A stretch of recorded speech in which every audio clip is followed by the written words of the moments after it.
हर हर महादेव। प्रिय श्रोताओं, जब भी प्रदोष व्रत पितृपक्ष में पड़ता है तो उसका महत्व तो और भी खास हो जाता है, क्योंकि इस दौरान प्रदोष व्रत करने से कुछ फल पितरों को भी प्राप्त होता है। प्रिय श्रोताओं, आज अश्विन मास का पावन दिन है। अश्विन मास के कृष्ण पक्ष का प्रदोष व्रत है और यह शुक्रवार के दिन पर है, तो इसका और भी विशेष महत्व है। शुक्रवार के दिन पड़ने के कारण इसे प्रदोष शुक्र प्रदोष व्रत कहते हैं। आज शुक्र प्रदोष के दिन प्रदोष काल में पूजा करने के बाद भगवान शिव से प्रार्थना करिए कि हे भोलेनाथ, हे जगत जननी माँ जगदम्बा, हे महादेव, आप सभी मनोकामनाओं को पूर्ण करने वाले साक्षात करुणा स्वरूप हैं। आज पितृपक्ष के दौरान मैंने जो ये शुक्र प्रदोष का व्रत रखा है, इसका जो फल मिले वो कृपा करके हमारे पितरों को भी प्रदान कीजिए, जिससे उन्हें मोक्ष प्राप्त हो सके। प्रिय श्रोताओं, इसके अलावा आज शुक्र प्रदोष व्रत के दिन सुबह में स्नान ध्यान के बाद गंगा जल में जौ और काले तिल मिलाकर दक्षिण दिशा की ओर मुख करके भगवान शिव का अभिषेक करना चाहिए। ऐसी मान्यता है कि ऐसा करने से 3 पीढ़ियों तक के पूर्वजों को मोक्ष की प्राप्ति हो जाती है और व्यक्ति के परिवारजनों पर भगवान शिव का आशीर्वाद सदा बना रहता है। प्रिय श्रोताओं, अब आज अश्विन मास के कृष्ण पक्ष की शुक्र प्रदोष व्रत की कथा सुनते हैं। धर्म क्षेत्र में उपस्थित नैमिषारण्य में 88,000 ऋषियों से श्री सूत जी बोले, हे ऋषियों, अब मैं आपको शुक्र प्रदोष व्रत की कथा सुनाता हूँ, जिसे केवल सुनने मात्र से ही जीवन में सभी प्रकार की मनोकामनाएं पूर्ण हो जाती हैं और साथ ही साथ भगवान शिव की कृपा से व्यक्ति के जीवन में किसी भी कष्ट का आगमन नहीं होता। इसके अलावा सुख समृद्धि में वृद्धि होती है और जीवन में आए संकटों का भी निवारण प्राप्त होता है और मनुष्य सांसारिक सुखों को भोग कर अंत में मोक्ष को प्राप्त कर लेता है। तो आपको मैं इसके पूर्व इतिहास की कथा कहता हूँ। आप सभी ऋषि इसे ध्यान पूर्वक सुनिए। बहुत पहले समय की बात है, एक नगर में 3 घनिष्ठ मित्र रहते थे। तीनों में बहुत ही घनिष्ठता थी। उन तीनों में एक राजा का बेटा था, तो दूसरा ब्राह्मण पुत्र था और तीसरा सेठ का पुत्र था। दोनों सदा एक दूसरे के साथ रहते और एक दूसरे का सुख दुख बांटा करते थे। जो भी एक दूसरे के दुख हैं वो एक दूसरे से कहा करते थे। उन तीनों में से एक राजा का बेटा था और दूसरा ब्राह्मण का पुत्र था और तीसरा मित्र सेठ का पुत्र था। उन तीनों मित्रों में से राजकुमार और ब्राह्मण पुत्र का विवाह पहले ही हो चुका था। वहीं जो सेठ पुत्र था उसका विवाह के बाद अभी गौना नहीं हुआ था। एक दिन हर रोज की तरह तीनों मित्र आपस में बैठे हुए थे।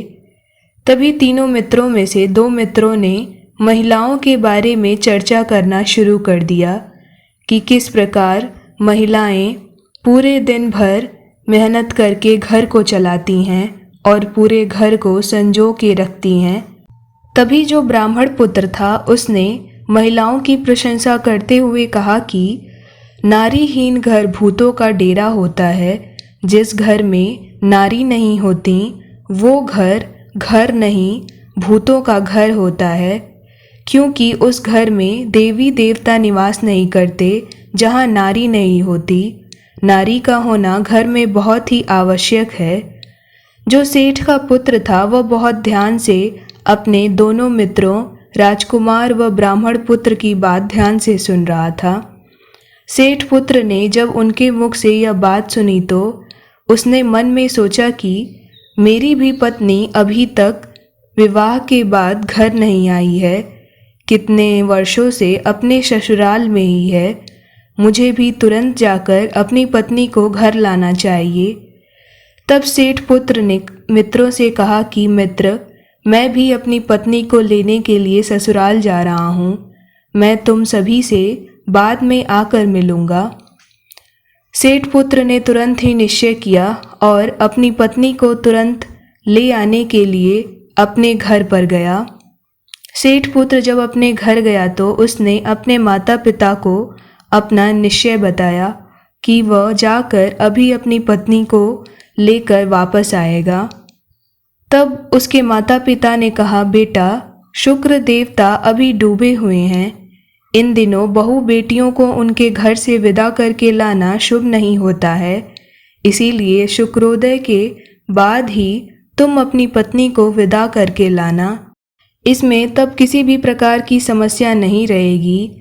बस तुम आज और अभी के लिए मत जाओ।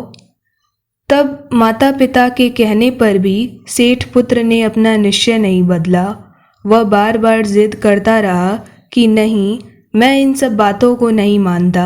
मैं अभी जाकर अपनी पत्नी को घर वापस लेकर आऊँगा। तब माता पिता से जिद करके वह अपने ससुराल के लिए निकल पड़ा, अपनी पत्नी को वापस विदा कर लाने के लिए।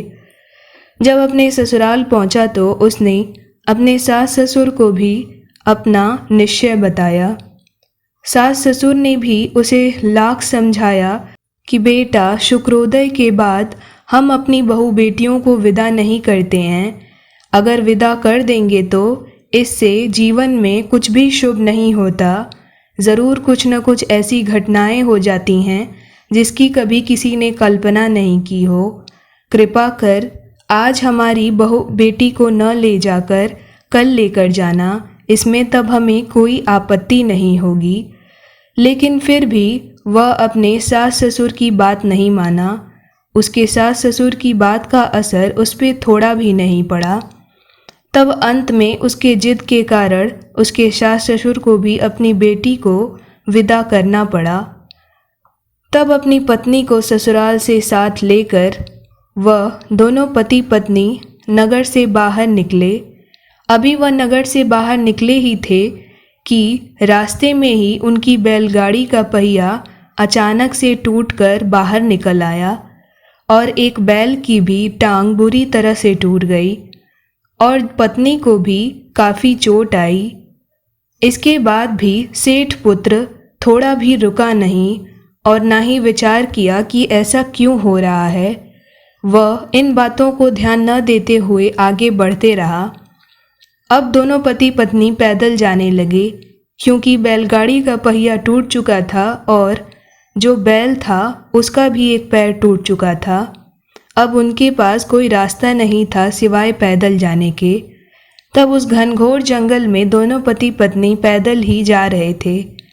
तभी कुछ देर बाद कुछ डाकुओं के गिरोह ने उन दोनों पति पत्नी को, सेठ पुत्र और उसकी पत्नी को घेर लिए और जो भी उनके पास धन था वो ज़बरदस्ती उनसे छीन कर उनके धन धान्य लूट कर भाग गए।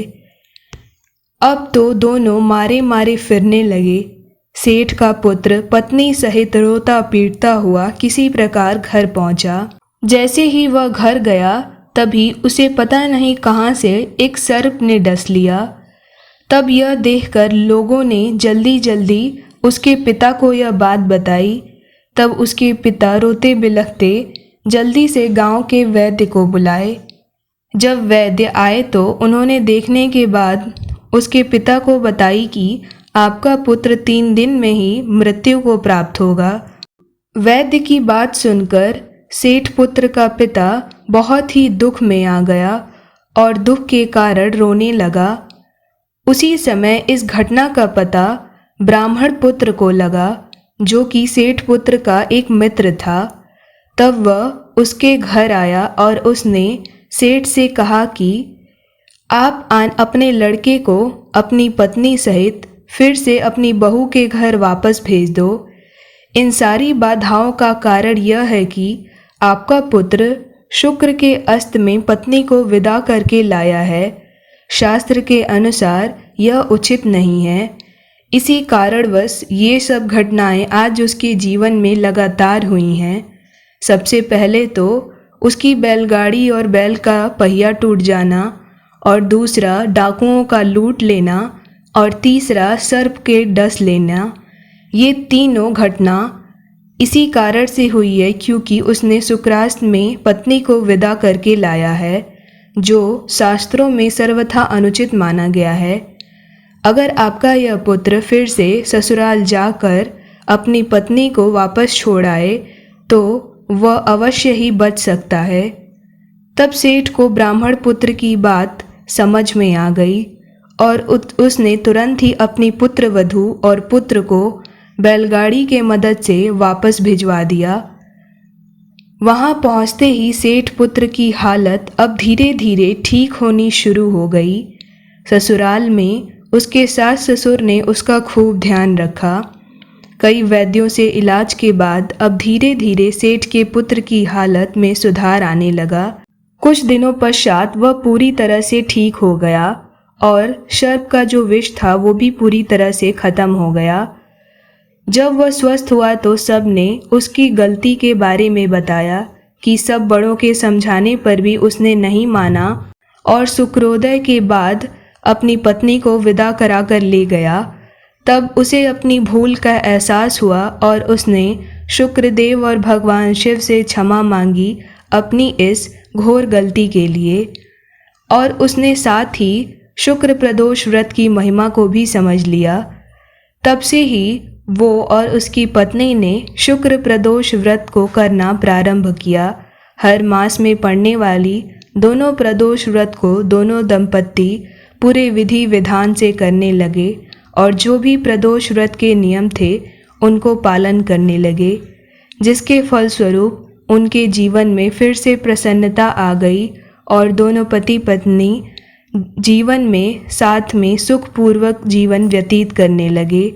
और फिर उसके बाद भगवान शिव की कृपा से अपनी आयु भोग कर मृत्यु के बाद स्वर्ग लोक को प्राप्त हो गए।